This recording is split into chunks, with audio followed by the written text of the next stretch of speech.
Well, welcome back. As you can see, the venue is slightly different. We're in the Church of Our Lady of the Sacred Heart at Henley Beach in Adelaide. That's where I happen to be parish priest at the moment. So it's a beautiful church and everybody's welcome to come to Adelaide. Today we actually move into the book of the letter of St. Paul to the Romans. It is a magnificent letter. It stands, as we said, first in the corpus of Pauline literature, just after the Acts of the Apostles. So it has served to present Paul to generations and generations of Christians. And it served to present his theology to such outstanding figures as Augustine and Luther and Karl Barth. It's widely acknowledged, the letter to the Romans, as the single most influential document in Christian history. They're the words of Brendan Byrne, who's got a lovely commentary on Romans. But it's also, of course, as mentioned in the first lecture, the most controversial. So I want to do 4 things in this introductory letter to the actual introductory talk to the actual letter to the Romans. Firstly, I want to introduce the letter. Secondly, I want to talk about the first 7 verses, which are the address and greeting. And then I want to talk about the third thing, the thanksgiving and theme, verses 8 to 17 of the first chapter. And then the remaining verses of the first chapter will talk about God's anger towards the Gentile world. What that means. So first off, an introduction to the letter to the Romans itself. Romans has been and is a key document in the story of Western Christianity. And it certainly influenced St. Augustine's doctrine, teaching on God's graciousness. It inspired Luther to break with the medieval system of theology, and it called Karl Barth back to restore the primacy of God's word to church preaching. In all cases, the focus has been on how do we find salvation? Is it something that we do, or is it something that's really the work of God and God's grace? When we narrow the focus to me and my salvation, then we enter the world of personal struggle and fear, anxiety. How do I win God's favour?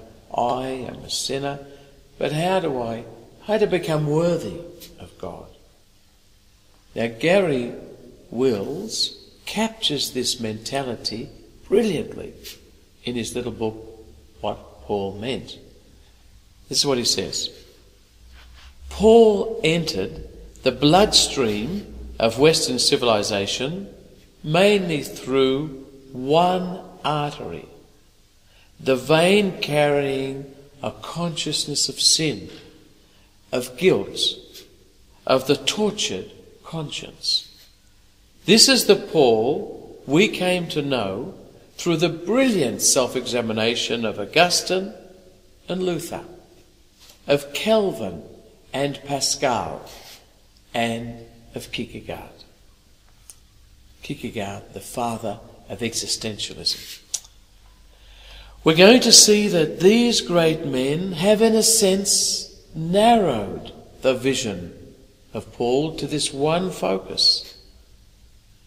But we're going to try over our lectures on Paul and study of Paul, reading of Paul, to see Paul's true vision and, in the process, what salvation really means. Paul wrote Romans at a time when he was conscious that his apostolate in the Eastern Mediterranean world was over.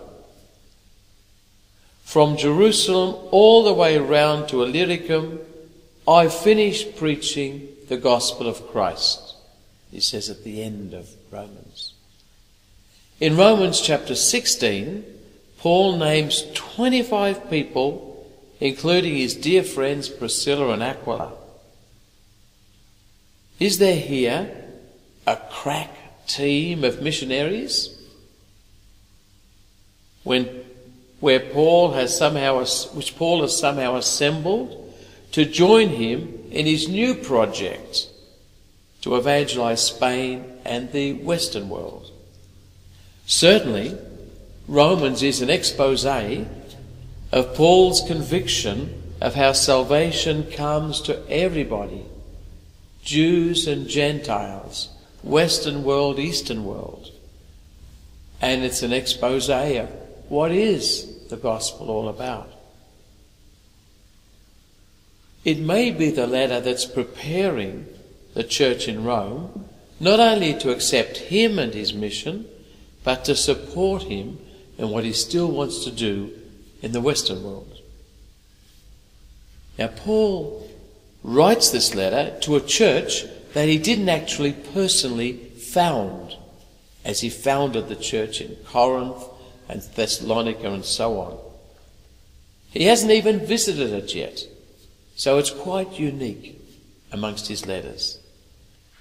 Rome had, at Paul's time, a large Jewish population, possibly even 50,000 souls. There were slaves, there were freedmen and women, and there were merchants. There would have been several synagogues, therefore, across the city, and at least one of them, we think, was closed at the time the Jews were expelled from Rome in the year 49 AD.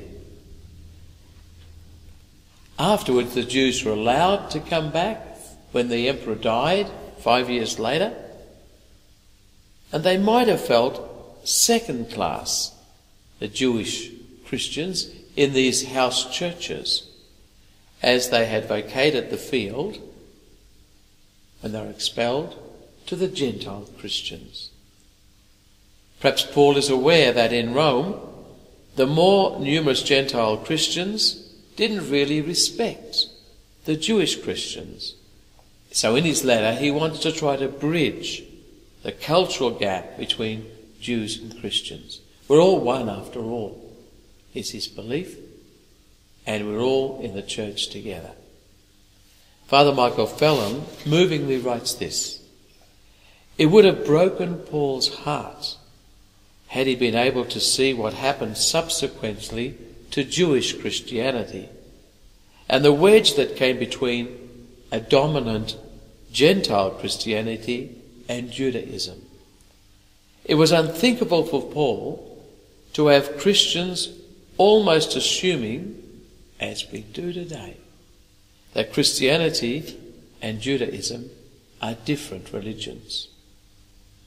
In Romans, Paul has a vision of the universality and the unity of God's plan of salvation for the whole human race.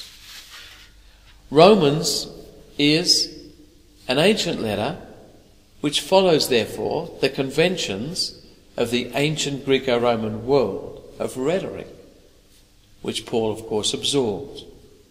It follows one of the classical modes of rhetorical address. It's called the demonstrative or epideictic way. It celebrates values that we have in common. And this exposition of the values we have in common is the main part of the epistle. It's followed by an exhortation to live out the consequences of the gospel. It's an exhortatory sort of a section. He uses many rhetorical devices throughout his letter, and we'll notice some of these as we move through. The earliest text of the full epistle are from the 4th century, from those very famous, very, very significant codexes. Codex is a book